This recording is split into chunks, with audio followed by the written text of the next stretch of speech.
Gray Zone Warfare released into early access on Steam on April 30th this year. It's now been about 2 weeks since launch, and I have since then logged over 100 hours into this game. Welcome to the cHuK review. I'm going to split this video into 3 parts. Part 1 is going to be a general overview of the game and content that we already have right now. Part 2 is going to be a list of things that are very broken, severely need fixing that I have discovered. Part 3 will be features I believe to be essential for the longevity and success of the game. General gameplay feels really good. It is super unique, unlike what all of the content creators and all of your friends are saying, where it's just another extraction shooter or Escape from Tarkov clone. It's extremely unique. There's no gameplay experience quite like it. You've got parts from EFT, you've got parts from PlanetSide with the way that the open world works, and you can create a hotspot of PvP. There are just a lot of parts from a lot of games that I really enjoy, and it really creates its own super unique experience that you really can't get anywhere else. The biggest thing that's going to stand out to anybody who plays games like this, or probably just general people that come in, the optics are a little rough. I'm pretty sure that it's done by design, but they are not very easy to use, and they're not very clean like a lot of games like Call of Duty and Escape from Tarkov. This creates an environment where you're not just getting shot in the head the first time by everybody as soon as anybody gets these higher tier optics. It actually adds quite a bit of skill back to the game, and it takes away a lot of the instant death combat, which I'm really enjoying personally. The armor system and the way that ballistics work in this game are super unique. Rather than there being an HP pool or pen values, it is based on the extremity that the bullet causes, and then armor are based on classes, and the bullets will either go through or they won't. This results in a really unique combat system where base ammo will shoot through all helmets, kind of like what 5.56 and 9mm do in real life. But better body armor will just stop an infinity amount of bullets. Just so many, as they should. But then higher tier ammo will just kill you through some of the better gear. It's very interesting because in starting areas where the AI don't have as good of ammo, or players who don't quite have the endgame stuff, you can really feel like a tank. You can eat a lot of shots, and it feels very rewarding to wear armor, unlike in other games where it isn't, especially when we talk about the endgame situations. The tasking system is pretty bare bones. They have a few basic tasks. A lot of it is pick up this, drop this off, mark this, find this. I don't have a lot to criticize on this, as I understand that it is early access, and I'm sure that we'll get more better in-depth tasks, but they're not necessarily bad, and they're just something for you to do. So they're fine. They're very mediocre. The PvE is pretty well done. The AI is probably the best that I have ever seen in any video game ever, and I truly mean that. They do not just aimbot you through bushes, they don't just spam you through walls. They act a lot similarly to players, which creates a super unique feeling. I have tons of clips of AI who will push me into buildings, and then they will hide in a corner and try and wait for me to push out so that they can sneak up on me and get a kill. We have AI that'll spawn in behind us, and rather than shooting from super far away, the second they see us, they'll get really close before they open up. We have AI that will, if you're in the middle of a field and you're running and you try and hide in a bush, they'll track you and they'll spray into that bush where you were. If you're dumb enough to hold still, you'll get killed by it and you'll complain that they're aimbotting. If you continue to run and you choose to do a flank, or even if you just run to the next piece of cover, you'll find the AI is still shooting at that bush where you last were, similarly to how a player does things. The AI has done very well. It's the best I've seen in any game ever. There's also a unique system with the spawning. They don't all just spawn in the same spot, in the same area after you kill them. They will spawn out in the forest sometimes. They have different patrol routes. They'll come in from random angles. Unlike a lot of games like this, you can't just clear out an area and then feel super safe and that it's secure the whole time. You really never know if there's another AI walking around or if they just spawned in And it creates this environment where you really never feel safe anywhere, and it keeps the high intensity of situations in combat really high and super refreshing. PvP feels really good. They've done a really good job with the way that it works. There are a few things that I would like added to the game, like armbands and other things like that, but that'll come in the next section. The PvP feels very good. It feels really good to have your friends there, and killing people doesn't take very many shots. The time to kill is very good. There's a really big defender's advantage in this game because of how the movement works. Your character does not move very quickly backing up or side to side, which results in the fastest way for you to move is to just press W. You can't lean either. If you lean, you move quite a bit slower.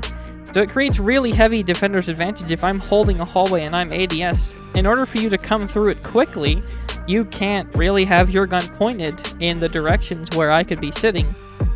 And it gives a really big defender's advantage, which results in a lot of cool fights where me and a duo will be in a bunker like at YBL1, and there can be 8 or 10 other guys, and we can really just take them head on because of that defender's advantage. As far as late game goes, there's not really anything to do. There aren't very many high-value lootable items right now. It's pretty difficult to make money in this game. There's not a lot that you can loot, and even the bits that you can aren't worth very much, so that is something that we will definitely need. As far as the combat that you can look for, it's really just trying to raid the other bases of the other factions, which is very fun to do, but we definitely need... We're very lacking in the late game department, which is pretty understandable as of what they're trying to do with the game right now. I don't have a lot of complaints about that, but there is not much there.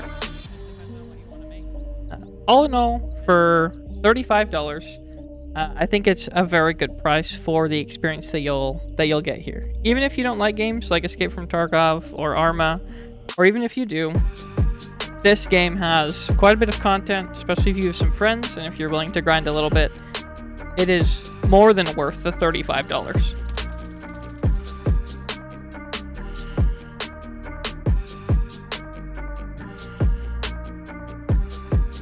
So the first part of this section that I'm going to address is the biggest issue that I think is in the game currently.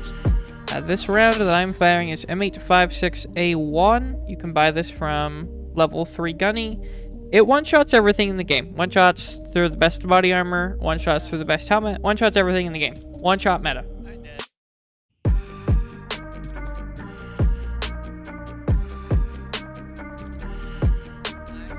The next biggest thing that's broken is the arm stamina. It doesn't work. It's just not in the game as far as I can tell.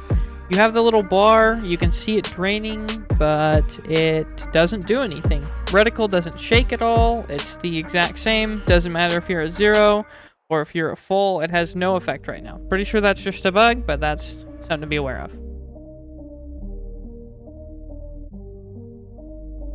So I'm going to start with a few obvious ones that I'm assuming are already on the devs list, but I want to say them anyway so that they are said. So we need a nighttime cycle. I think we need some tactical equipment for our guns, like flashlights, lasers, and then night vision later on. You know, more backpacks, more rigs, more armor, more guns, you know, more boss types, more of all that, more tasks, right? Tons and tons more stuff.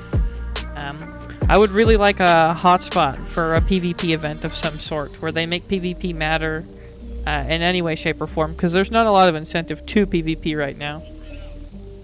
I think it is pretty important that we get some sort of radio system to communicate with the people in your faction, and just your faction with VoIP, but not just your squad. So right now you have VoIP, which is the whole world, and then you have anybody in your squad. I want something that is only to my specific squad member, or people in my faction, but that aren't in my squad.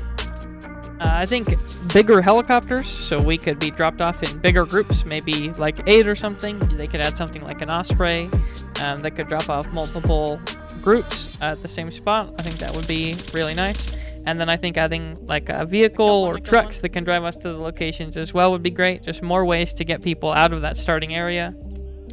The carry limit needs to be increased. It's so small I can hardly haul any loot out of anywhere, especially if I'm bringing a full kit in with the ammo that's needed to fight. The amount of AI in some of these areas so low.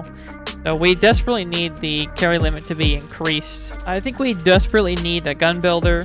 It's something that a lot of games that have these amount of complicated attachments and customization on the weapons is definitely something that we desperately need. I think having your waypoint show up for everybody in your squad would be really nice, so that if I mark something, everyone can see where to go on their compass. The last thing that I want to address here is wiping the game. Please do not fall into the trap of wiping your game every week, every month, every 6 months. Please do not do that. It turns so many people off to the idea of playing the game, and it also kills the longevity of the game. I don't want to have to do the same tasks 100 times over every couple years. It's so unfun to me. Please do not add a system of wiping the game. Wipe the game when you have big updates. Wipe the game when it goes to 1.0. Wipe it when it's absolutely necessary, but don't just have standard wipes every 6 months. Do a prestige system. Do a prestige system. It is so much better. It allows the hardcore players to keep going and get something unique for their prestige, and it makes it so that there are always going to be people in the starting areas and different places like that. Please do not wipe the game every 6 months. If that is how everything unfolds, I will not touch this game very much. That will completely kill it for me. That's 4 for me. I think that's about it. I'm sure that I could come up with a few other things, but I think that's plenty for now. If you want more feedback, let me know. If you have any ideas, drop them in the comments below. Thanks.